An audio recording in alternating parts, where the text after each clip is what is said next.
자, 이 강의는 창비 고등국어 1 교과서에 대한 강의인데, 지금 이 자료는 웰컴 투 동막골 주요 포인트 강의입니다. 그래서 교재가 두 가지를 병행하겠습니다. 자습서와 평가 문제집. 그래서 제가 강의 부분에 어느 교재 몇 쪽을 보고 이야기를 한다라고 이야기를 하겠습니다. 그러면 여러분들은 그 교재를 보시면서 이 강의를 들어주시면 되겠습니다. 됐나요? 자, 자습서 146쪽, 147쪽을 펼쳐주세요. 자, 거기 보면 제재 갈래에 대한 이야기가 나오죠. 극갈래 이야기를 합니다. 그죠? 극갈래. 극갈래는 우리 연극할 때 그 극입니다. 그러니까 핵심은 서술자가 나오지 않고 누가 등장인물의 대사나 행동을 통해서 사건이 또는 이야기가 전개되어 가는 것이죠. 극갈래와 우리 무엇을 잘 비교해야 될까요? 소설로 대표되는 서사갈래가 극갈래와 굉장히 잘 비교되죠. 두 개의 공통점이 있습니다. 두 갈래의 가장 중요한 부분들은 갈등이 극을 전개하고 또는 소설을 전개하는 굉장히 중요한 이슈가 되죠. 저 갈등을 어떻게 풀어가고 해소해가는가가 사건 전개의 핵심 내용이 되는데요. 그런데 이제 극에서는 소설에 등장하는 누가 없죠? 서술자가 극에는 없죠. 그래서 소설에서는 서술자가 할 수 있는 역할들이 많이 있습니다. 서술자가 사건의 방향을 이렇게 자신의 내러티브로 이야기를 해주는데, 극에서는 그런 요소가 없기 때문에 독자가 또는 그 관람객이 등장인물의 그 대사와 행동을 통해서 이렇게 사건을 이해해야 되죠. 그래서 결과적으로 어떤 일이 벌어지냐면, 극갈래 개념 오른쪽에 보면 무대나 스크린 위에서 배우의 대사나 행동을 통해 사건이 전달되기 때문에 소설의 갈등보다도 더 첨예하고 전개가 빠르다는 거죠. 전개가 빠르다는 것입니다. 그죠? 그 다음에 밑에 나와 있는 극갈래 특징의 중요한 것 별표 쳐주시기 바랍니다. 제가 방금도 설명했지만 서술자의 개입이 이루어지지 않고 대사와 지시문으로 표현되기 때문에 오로지 인물의 대사와 행동으로 이야기가 전개됩니다. 그 다음에 지금 보는 거죠. 그렇기 때문에 현재 진행형으로 서술되죠. 진행이 되고, 이 말 속에는 뭐가 담겨 있을까요? 소설의 대부분의 서술 시점은 과거 시제입니다. 어떻게 생각하면 좋죠? 소설을 읽으면 뭐 했다 서술자가 이야기합니다. 그죠? 자세히 보면 과거죠. 거기에 비해서 극갈래에서는 현재 지금 배우들이 진행하고 있는 것을 보는 거기 때문에 진행형 시제로 이야기가 전개된다라는 말을 할 수가 있겠죠. 됐나요? 네. 그 다음에 이 극갈래의 하위 부류에 어떤 것들이 있는가? 우리 대표적인 게 연극을 전제를 상징을 하는 극갈래는 희곡. 이때 희극이 아니고 희곡입니다. 희극은 결말이 해피하거나 웃기는 이야기를 희극이라 그러죠. 지금 연극의 대본은 희곡이고요. 영화의 대본은 시나리오라 그러죠. 이게 가장 대표적인데, 요즘엔 드라마 대본, 그 다음에 또 우리 전통극으로서는 탈춤, 가면극, 인형극, 창극, 신파극 등도 극갈래의 하위 요소라고 할 수 있습니다. 됐나요? 중요한 것들을 잘 살펴보시고, 147쪽에 보시면 구조적 복이라 해가지고 극갈래의 전개 과정이 나옵니다. 그죠? 무엇과 잘 비교해 보아야 될까요? 소설은 발단, 전개, 위기, 절정, 결말 또는 발단, 전개, 절정, 결말 이렇게 이야기하죠. 근데 극갈래는 발단, 상승이라 말을 씁니다. 상승은 이제 갈등이 서서히 올라가는 거죠. 그러다가 위기를 겪고 여기에서 뭔가 이 위기의 갈등의 긴장도가 살짝 꺾이는 부분, 하강이라고 이야기합니다. 그리고 마지막 갈등이 해소되고 이야기가 마무리되는 대단원의 구조를 가집니다. 이 용어들을 잘 기억하십시오. 시나리오 또는 극에서는 그 전개 과정을 어떻게 이야기한다? 발단, 상승, 위기, 하강, 대단원 이런 용어들을 사용한다는 거 잘 기억해 주시기 바랍니다. 자, 자습서 148, 149쪽을 봐주세요. 자, 그 자습서 148쪽의 아랫단에 보면 지식 더하기라고 해서 희곡의 구성 요소라고 나오죠. 예, 우리 초등학교 시절부터 많이 들었던 거지만 제가 한 번 더 짚어보겠습니다. 희곡의 구성 요소, 해설, 그 다음에 대사, 예, 지시문이죠. 지시문. 해설은 보통 그 초반부에 도입 부분에 잠깐 제시됩니다. 주로 등장인물이 누가 있다, 그 다음에 무대장치, 그 다음에 배경 설명 등이 나오는데 이것은 여러분 잘 생각하셔야 됩니다. 관객 입장에서는 이 해설 그 문장 자체를 접할 수는 없습니다. 그죠? 그러니까 그 희곡 또는 신화를 읽는 독자는 볼 수 있고, 그 다음에 관객들은 그럼 이것들이 구현된 장면들을 보는 거죠. 그죠? 예. 거기에 비해서 대사는 그 문자로 표현되어 있는 대사를 관객들이 이제 들을 수 있는 거죠. 근데 이 대사를 세 가지로 보통 우리 일반적인 대사, 대화라 그럽니다. 등장인물 간에 주고받는 대사죠. 그리고 독백과 방백이 있는데, 예, 대화는 잘 아실 텐데요. 독백과 방백을 조금 구분하셔야 됩니다. 독백은 관객도 들을 수 있고, 그 다음에 옆에 등장인물들 사이에 들을 수도 있고 들리지만 이제 인지를 하고 못하고는 또 다른 문제죠. 그래서 여기서 핵심은 혼자 하는 말이라는 거, 혼잣말이죠. 이 혼잣말을 이를테면 우리 옆에 친구가 혼잣말을 할 때 혼잣말 한다는 사실은 알잖아요. 사실은 알지만 나한테 직접 안 했기 때문에 내가 못 알아들었을 수도 있고, 혼잣말을 했는데 내가 알아듣고 그 말에 대해서 반응할 수도 있죠. 단 말을 할 때는 대상이 없었던 겁니다. 그죠? 네, 요거하고 방백은 누구와 누구만 듣는다. 이 방백을 하는 인물과 관객만 알아듣습니다. 즉 여기에는 뭐가 전제되어 있다? 이 말을 이 방백을 하는 인물 말고 다른 인물은 알아듣지 못한다라는 것을 전제하고 있죠. 예, 이제 영화적 또는 그 희곡적 장치이죠. 그래서 이제 이 말은 이 옆에 있는 인물은 알아듣지 못하게 하기 위해서 이 방백이라는 장치를 쓰는 겁니다. 잘 구분하십시오. 여기는 설명을 상대 배우는 듣지 못하고 관객만 듣는 방백이라고 설명해놨죠. 그죠? 그럼 지시문은 잘 아실 겁니다. 인물의 표정, 동작, 그 다음에 배경, 분위기, 효과음 등을 이렇게 하라고 알려준다는 뜻에서 지시문이라고 합니다. 됐나요? 예. 자, 그리고 148쪽에 오른쪽 상단에 핵심 노트 볼까요? 우리 이제 내용을 읽고 있다라고 생각하고 전제하고 강의를 진행합니다. 혹시 내용에 대한 숙지가 안 되어 있으면 일시정지해 놓고 내용을 한번 더 읽어보시면 되겠습니다. 핵심 노트. 국군과 인민군 병사들의 대치 상황이라고 하는데, 국군의 등장인물은 현철과 상상이죠. 그 다음에 인민군은 치성, 영희, 택기, 인물들마다 개성이 있습니다. 이제 이 두 전쟁을 치렀던 각 진영의 인물들 2명, 3명이 작은 산골 마을에 모이는 것이죠. 그래서 그 동막골은 우리 이데올로기 전쟁을 치렀던 한국 전쟁의 축소판이 되는 겁니다. 그리고 그 이데올로기 대립이 얼마나 의미 없고 더 중요한 것이 무엇인지를 상징적으로 보여줄 수 있는 또는 보여주기 위해서 이제 이 희곡이 쓰여졌다고 볼 수 있겠죠. 그리고 그 국군과 인민군이 처음엔 대립하고 조금 전에 우리 살펴보았던 발단, 상승, 위기, 하강, 대단원 중에 우리 교과서 수록 부분은 상승 부분입니다. 그래서 만나가지고 서로 대립을 해가는 과정, 그리고 이 갈등이 의미 없음을 알고 화해하는 그 부분까지 이렇게 교과서에 수록되어 있습니다.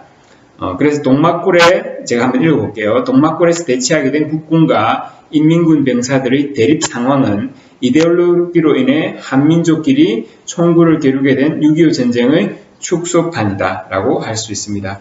됐나요? 자, 오른쪽 149쪽에 여기 이제 좀 중요한 포인트가 많이 있습니다. 시험에 나올 것으로도 예상이 되는데요.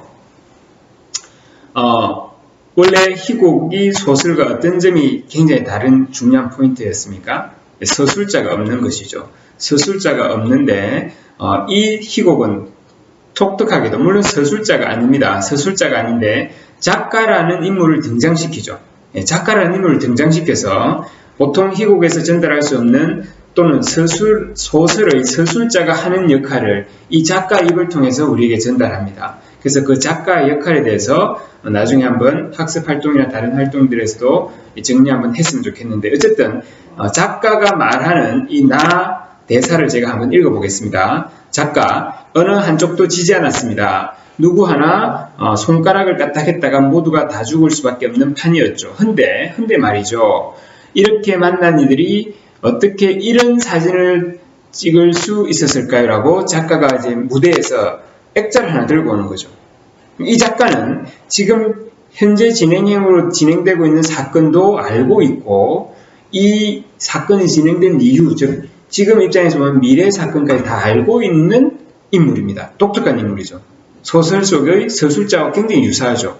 그리고 뭔가 사진을 보여주는데, 소품을 보여주는데 이 사진 속에 자, 한번 읽어보겠습니다. 이건 하나의 미스터리였습니다. 1950년 동남의 가을, 태백산맥 아래 자란 한백산 동막골에 알 수 없는 신비함이 내려앉은 거죠. 동막골.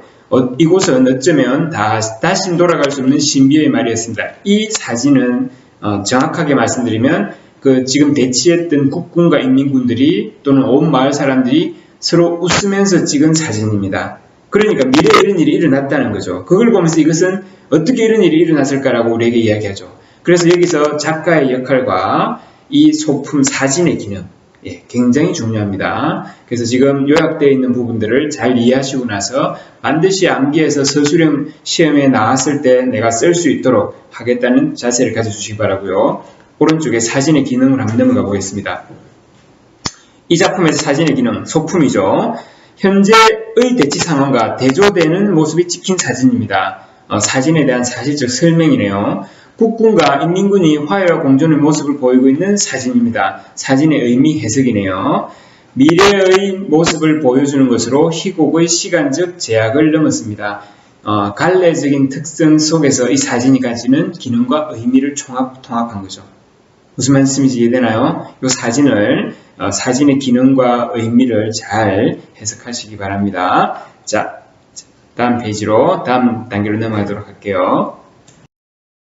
자, 151쪽으로 같이 이야기해 보겠습니다. 본문 내용을 보면 이제 국군과 인민군이 대치하면서 한쪽은 수류탄을 한쪽은 총을 겨눈 극한 대립 상황이 딱 벌어지죠. 이 군인들은 정말 목숨을 걸고 또는 서로 죽을 것을 각오하고 대치하고 있는데 놀랍게도 이 동네 마을 사람들은 아무 일 없다는 듯이 자연스럽게 또는 인간적인 행동들을 합니다. 자신들의 말을 치는데 너무나 긴장 상황과는 대치가 되죠. 그래서 이제 글을 읽는 사람들 또는 희곡을 보는 사람, 연극을 보는 사람들에게 웃음을 유발하죠. 그 웃음을 조금 있어 보이게 극의 해학성이라고 이야기합니다. 그죠? 해학성.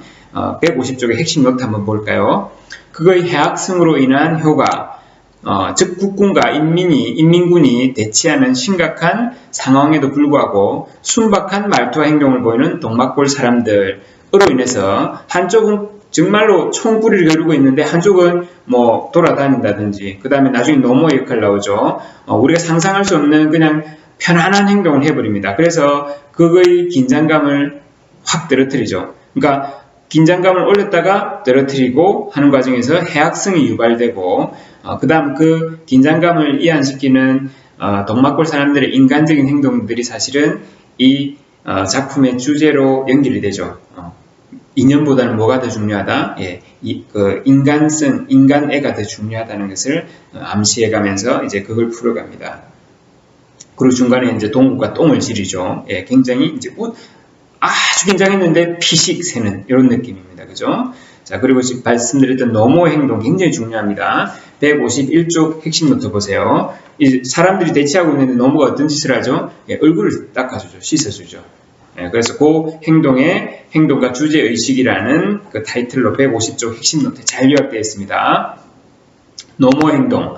손수 군인들의 얼굴을 씻겨줌. 타지 사람들을 따뜻하게 맞이하는 사람들 사이의 정을 이야기한다 라고 할 수 있고, 결과적으로 인물들 간의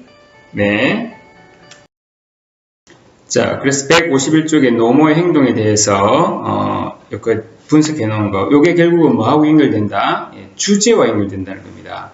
그러니까 이 노모에게는 인민군도 국군도 낯선 사람이죠. 그런데 이 노모에게는 그들도 사람이라는 거죠.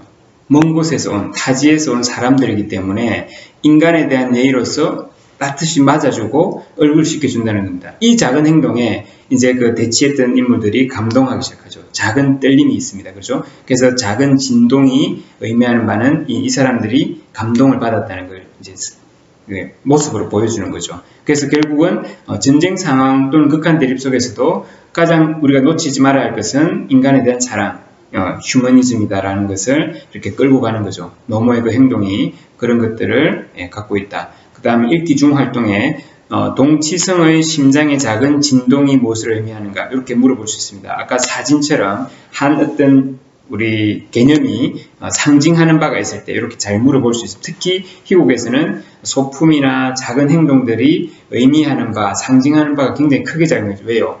서술자가 없기 때문에 눈으로 관객이 보아야 되거든요. 그죠? 그래서 그 작은 진동의 의미를 여기 자습서에 이렇게 해놨습니다. 작은 진동은 노모가 동치성의 얼굴을 씻겨주고 가족처럼 따뜻하게 대해주는 것에서 왔다. 이 작은 진동이 온 후 국군에 대한 동치성의 적대감이 누그러지게 되었고 이후 국군과 인민군의 갈등 해소를 가져온다.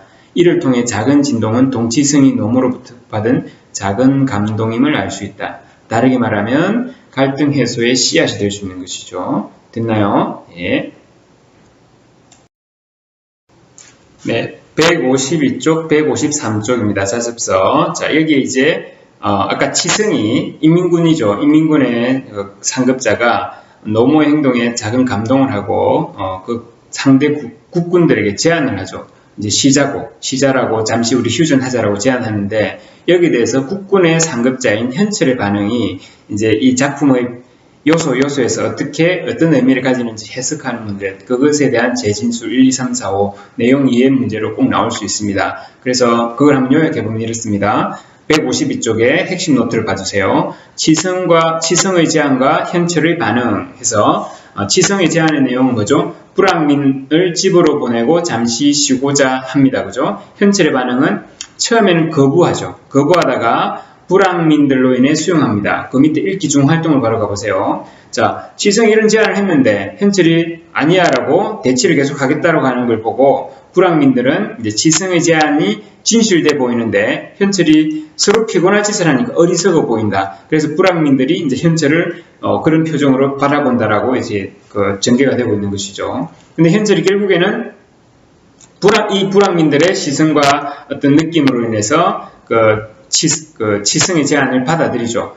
그리고 대치 상황은 잠시 해소가 됩니다. 그죠? 잠시 해소가 되고 이 일시적인 해소이지만 국군과 인민군이 화해할 수도 있겠다라는 암시를 받을 수 있죠. 이런 말들을 버물려서 1, 2, 3, 4, 5로 낼 겁니다. 반드시 정확한 이해를 해주시기 바랍니다. 됐나요? 자, 그리고 153쪽 핵심 노트로 갑니다.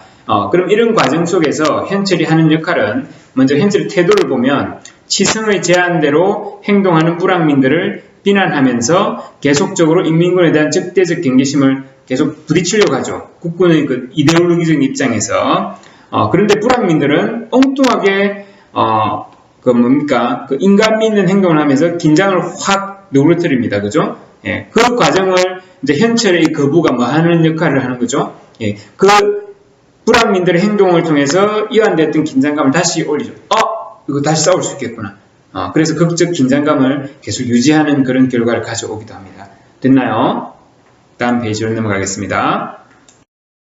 자, 154, 155쪽입니다. 자, 이런 현철의 긴장감을 높이는 반응이죠. 그러면 보세요. 치성은 화해를 제안했고 현철은 일시적인 것은 수용하지만 뭔가 대립을 한다는 겁니다. 그죠? 이때 치성이 다시 대립으로 받아버리면 갈등은 저증폭되면서 해결의 실마리가 보이지 않겠죠. 근데 이 치성이 그 현철이 치성을 자극하는 단어가 하나 나왔죠. 빨갱이라고. 그죠? 여기서 더 자극받아서 강하게 받아칠 수 있는데 자신을 빨갱이라고 부르는 현철에 대해서 오히려 뭐합니까? 부하들에게 현철을 형으로 부르라고 하면서 한결 더 이렇게 너그러워진 자세로 갈등 요소를 이렇게 받아버리죠.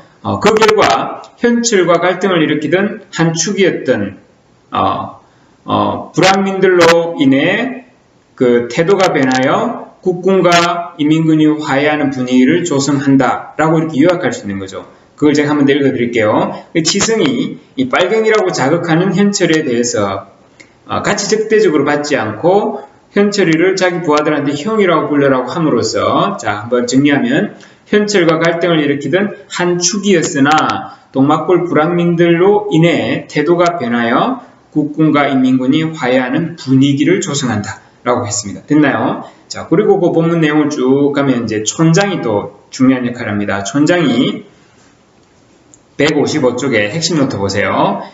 그닥 서두를 필요 없을게요. 다만 여력이 좀 남으면 불악에 성한 사내가 없소이다 라고 현철 일행과 치성 일행에게 불악의 농사일을 도와주기를 바라죠. 이 말 속에는 지금 이제 분석은 안 했지만 동네에 성한 사내가 없을까요? 전쟁으로 인해서 피폐해진 현실이죠.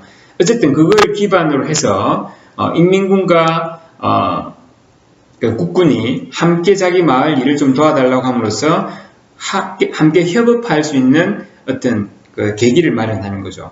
됐나요? 네. 자, 다음 페이지로 넘어가겠습니다.